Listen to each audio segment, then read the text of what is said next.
This is the story of the one. As a maintenance engineer, he hears things differently. To the untrained ear, everything on his shop floor might sound fine, but he can hear gears grinding or a belt slipping. So he steps in to fix the problem at hand before it gets out of hand. And he knows Grainger's got the right product he needs to get the job done, which is music to his ears. Call, click Grainger.com, or just stop by. Grainger, for the ones who get it done.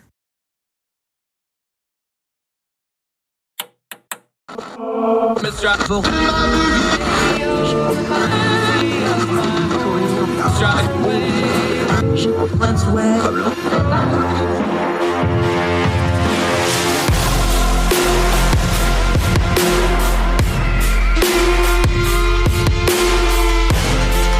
your host, Andrew Donaldson.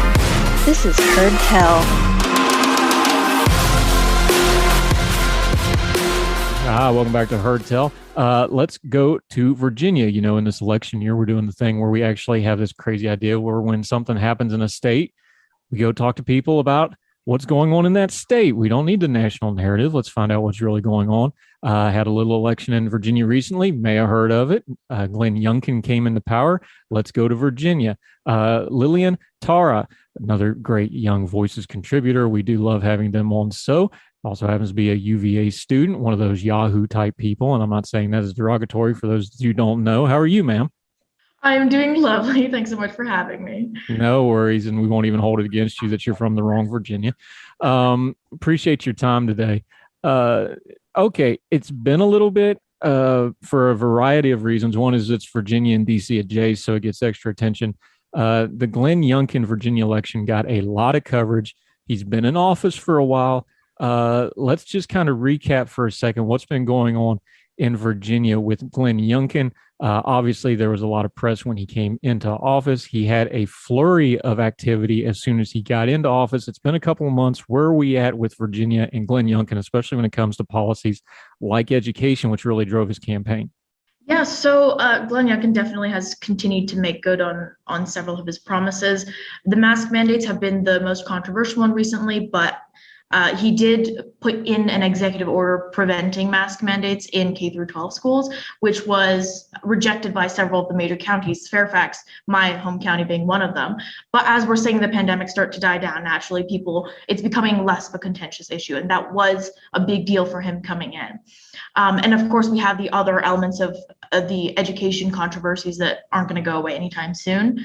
That would be critical race theory, which I explain about in my piece, and that would be there was one specific issue in regards to sexual assault in Loudoun County, which kind of pitted administrators against parents, which I also talk about briefly. So there's been a couple issues, and a lot of them pit parents against the education system, and that's been a big issue that I've been looking into.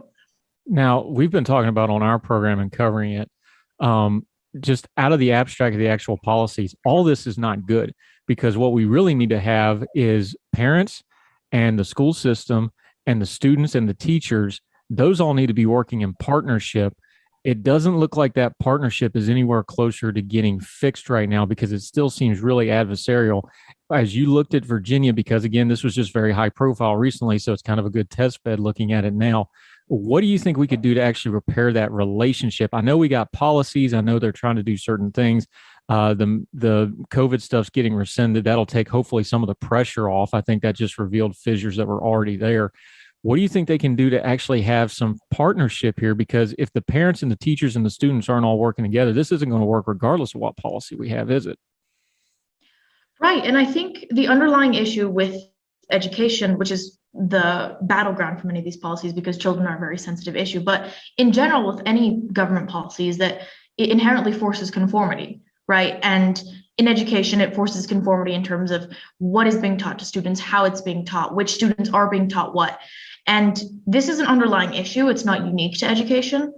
And quite frankly, the only way I see us addressing it is just introducing more flexibility to the system, which is difficult when there are special interests growing as the funding towards education grows.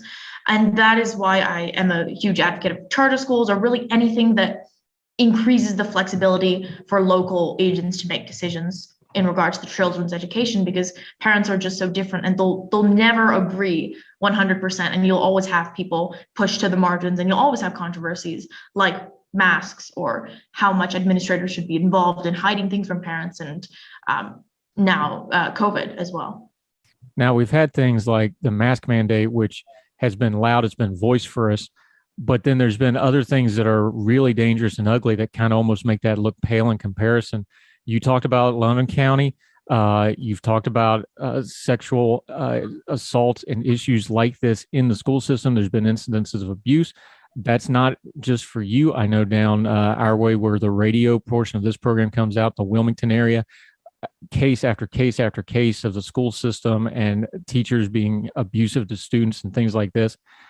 Does the current environment, my fear is where there's so much mistrust and there's all that lack of communication we're talking about, things that are really, really important, and not like these policy issues aren't, but people that are abusers, people that are untoward individuals, they can use that kind of a scenario to really do some really wicked, evil stuff. And the way the system is right now and the way the conversation is, nobody's really prepared to deal with it because everything else has been blown up into this really bad confrontational stuff. And then something that we need to be confrontational happens, and folks really don't know what to really do with it. And it doesn't get handled really well, does it? Yeah, I think the question that's come to mind, and I'm going to bring up one of the most famous McAuliffe blips, I think, which is that he said something along the lines of, "I don't think parents should be telling teachers how to teach." And what that really shows is that we've gotten to a point where the public education system is so widespread, bloated, mandatory, et cetera, that we're forgetting who employs who. And teachers are ultimately, in my view at least, there to serve the parents, right? This is a system about meeting the needs of the parents. But once teachers become, for example, highly licensed, they're required to be highly licensed, let's say, at least on paper. They are supposedly very specialized, and they're taught that they have a monopoly on the knowledge on how to teach children. They tend to develop an authority in this regard, and that creates a lot of friction between them and parents that's already there based on differences in people's teaching methods. And once you have this authority group that believes that they know uniquely how to teach children based on some special academic knowledge, that doesn't run well, and that doesn't fly well with parents who think that they know the children best, regardless of what an education degree might say. And this is an issue with any big bureaucratic institution, especially one that has very rigid procedures for getting to the top, that doesn't allow for flexibility in judging the quality of an individual teacher. Part of that is, issues with unions and all that. And it's something that I think would help a lot, is just to loosen up that. And that would restore more faith on the parents' part, because they think that they have more agency in it. Right now, what I see is that the Younkin voters think that they're having their authority over their most important part of their life being taken away from them by an institution. And to, in some way, deinstitutionalize education would be to make it more malleable and let parents consequently have a greater say, especially when things like sexual assault or these scandals come up, where it seems like it's pitting the entire system against the entire parent base, and it splits them into two. Right. Talking to Lillian Tara. All right. The pushback on that, of course, is a lot of these parents showed up at school boards and go, nobody on the school board agrees with me. And some folks rightly pointed out was like, well, yeah, because this is the first time you've been here. All of a sudden we're having a crisis, and now everybody's showing up and paying attention to these issues. This stuff didn't happen in a vacuum. It happened in a sequence. So while parents are rightfully upset at some of the things like the McAuliffe comment, which was just horrible, about saying parents shouldn't have it, of course, nobody really believes that, but it's a horrible thing to say. But actions speak louder than words. The truth is there's a lot of parents and a lot of students before this current pressing crisis, they didn't pay a lot of attention and they weren't involved in their meetings and this sort of thing. So the blame has to go to them as well, does it not? Yes, absolutely. I think it's just a part of in some ways, it's not anybody's fault. It's just a natural progression towards outsourcing everything to state agents, let's say, the state being one of them, or the state education system being one of them. And that I think requires some controversy, such as the mask or such as critical race theory, let's say, to get people rethinking and realizing that they maybe should have greater say in their children's education, and they need to be responsible for that, and they need to make the first step. So certainly a lot of parents have been perfectly happy to outsource. Many of them are just too busy. Many of them assume that the teachers know best themselves. And I think what we're realizing is that they may necessarily not. And even parents who believed in the past that this was the case may start to realize that having those credentials doesn't guarantee the well-being of their children, let's say, at least by their terms. Yeah, we're talking to Lillian Tara, another great Young Voices contributor, talking a little bit about Virginia education. We're going to continue to talk about that after the break. Might bring up a little bit of economics, something she occasionally likes to talk about from time to time. More with Lillian Tara right after this on Mar Hertel.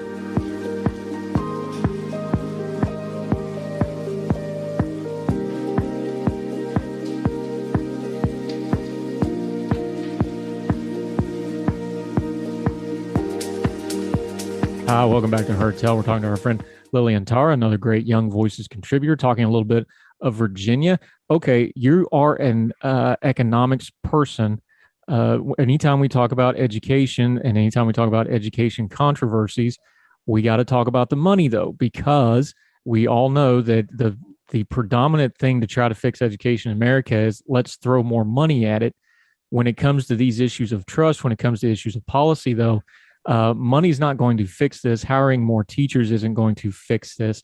You talked about flexibility being important to something we need to put into the system, but this is a system that's shown itself to be, of all things, the least flexible. Is there a practical way you can see to get into this other than maybe they're going to have to address it as a funding mechanism? They're going to have to address it as a training mechanism. What do you see that practically they can try to do some flexibility in what has become a really, really big bureaucratic nightmare in the U.S. education system?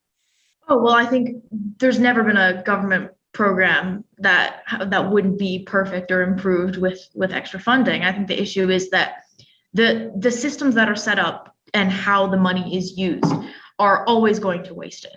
And so I'm going to give a couple examples. One of them would be how teachers are hired and fired.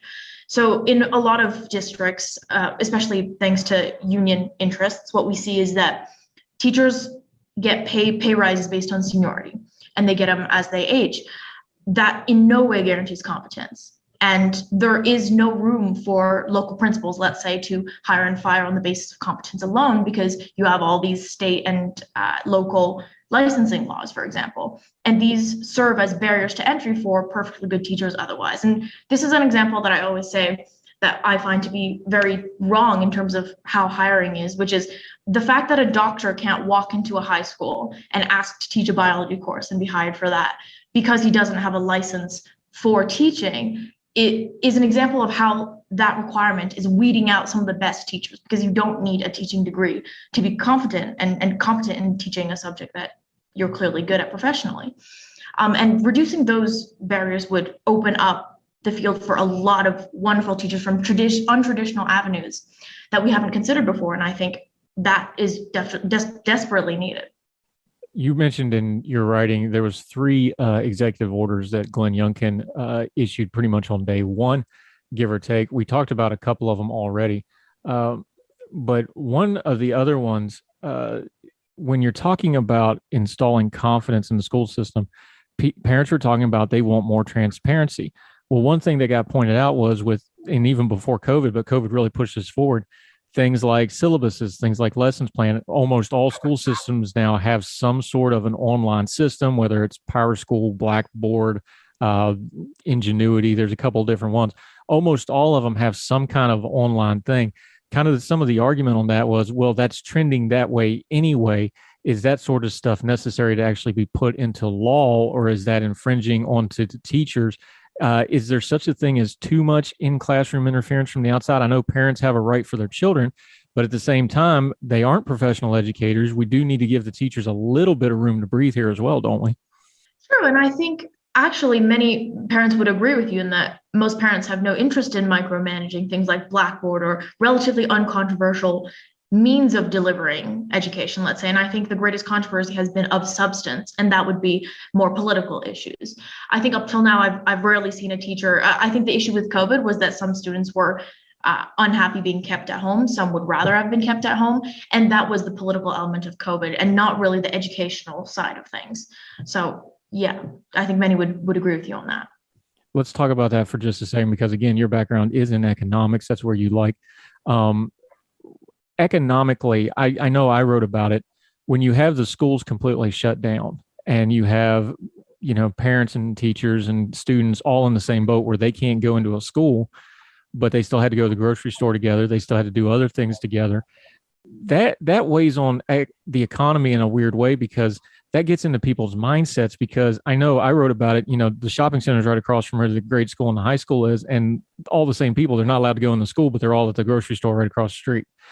That sort of a mentality that gets into the economy a little bit, doesn't it? When you just break a routine like going to school every day, or a lot of parents that were maybe part-time workers while their kids are in school, now they got to be home all the time. The child care stuff, we're back away from it a little bit. I think the way schools and education and the school shutdown was really one of the real drivers of the economic uncertainty that didn't get talked about, because when the kids aren't in schools, because let's call it what it is, education is a giant daycare program for a lot of kids. That's a massive disruption to the economy. And I don't think we talked about it enough, because when the parents don't have certainty about their child care and their children, there's just no way they're economically going to be spending like they normally are they? No, and that's a really, really good point, because ultimately education serves two functions. One is education, perhaps in quotes, and the second is glorified daycare. And right now, as a society, we're at the point where the norm is both parents working and sending their kids to school. And at this point, it makes sense to put your kids somewhere, as long as they're not being actively harmed. It's better than keeping them home, because parents aren't comfortable or qualified, supposedly, or interested in homeschooling.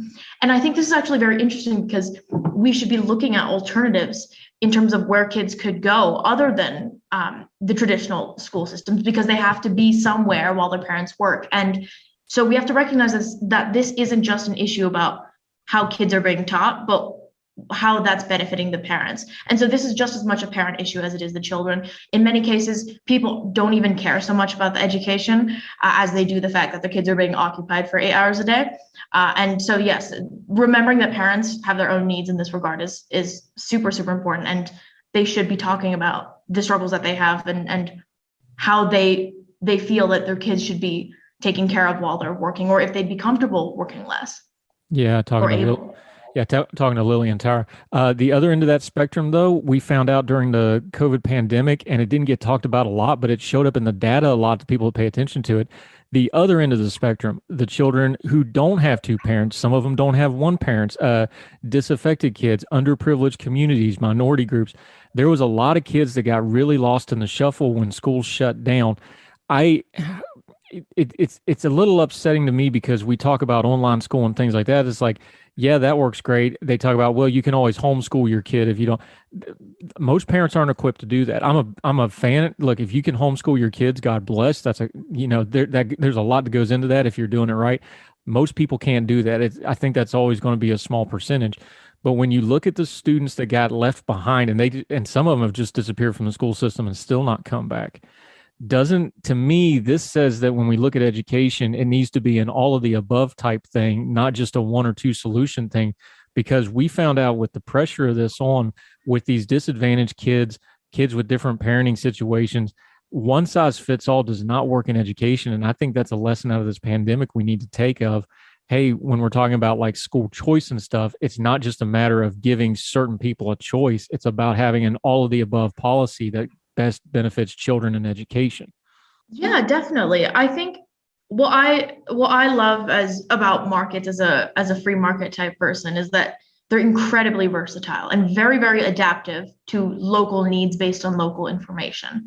And this is something that is incredibly important in education, because the local agent is the teacher working with that individual child. And with this element of personality, you just don't have something that can be seen from a state bureaucrat's perspective. And this is why I'm a big advocate of, say, charter schools. But one of the issues is that as soon as you bring in monetary issues, let's say, or you say that charter schools are monetarily more effective, you get charges of, well, you care about profit more about our children, or any amount of money is worth it if our children are being educated.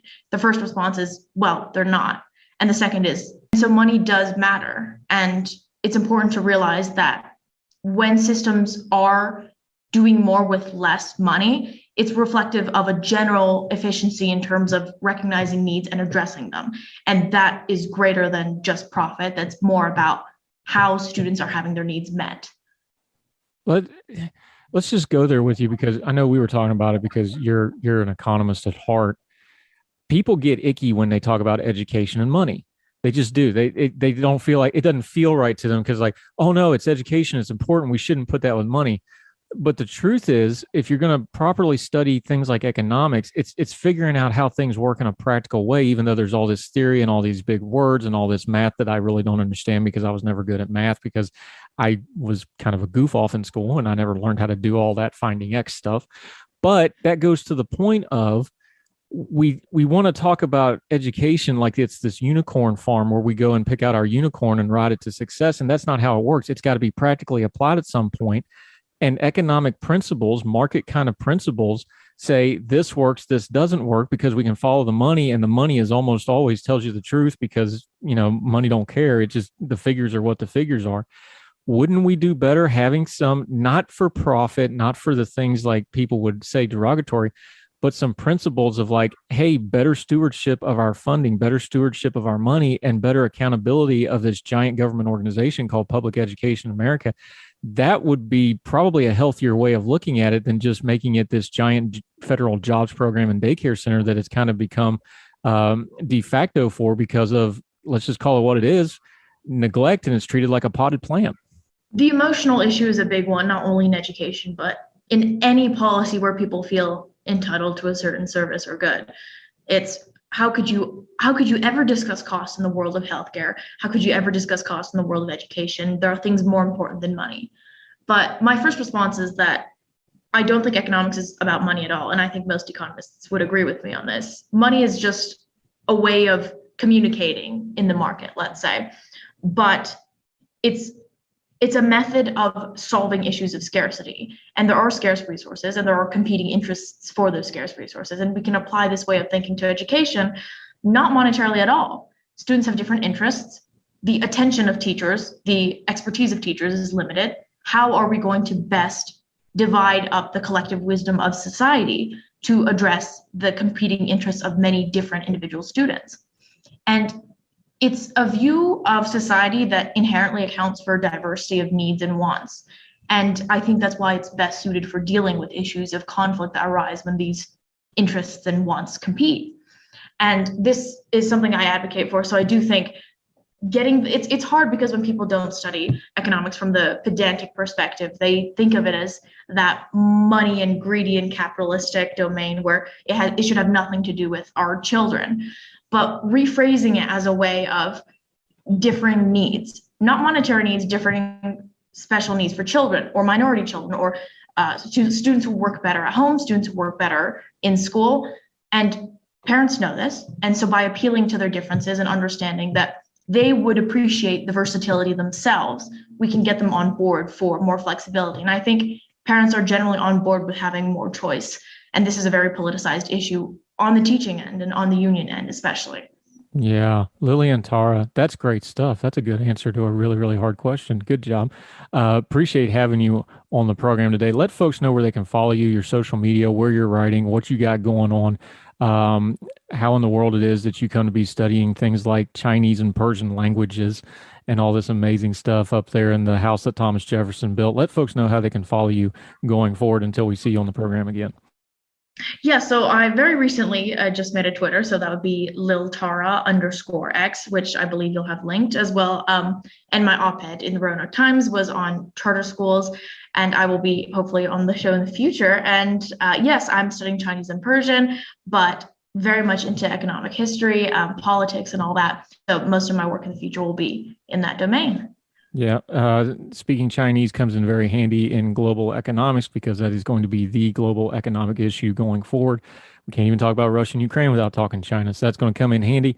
You can come back and explain it to me like I'm 5, because I need those things explained to me. Look forward to seeing you again, and we'll talk soon, my friend. Thank you so much for your time today. Thank you so much. I appreciate it. Have a great day. Yes, ma'am. Thank you.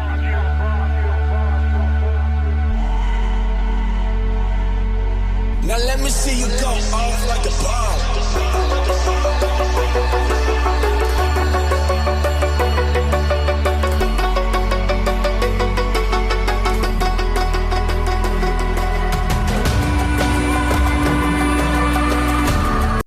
This is the story of the one.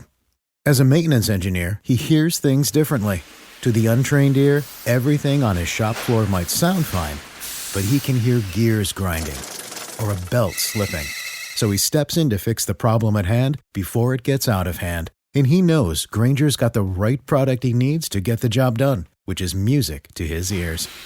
Call, click Grainger.com, or just stop by. Grainger, for the ones who get it done.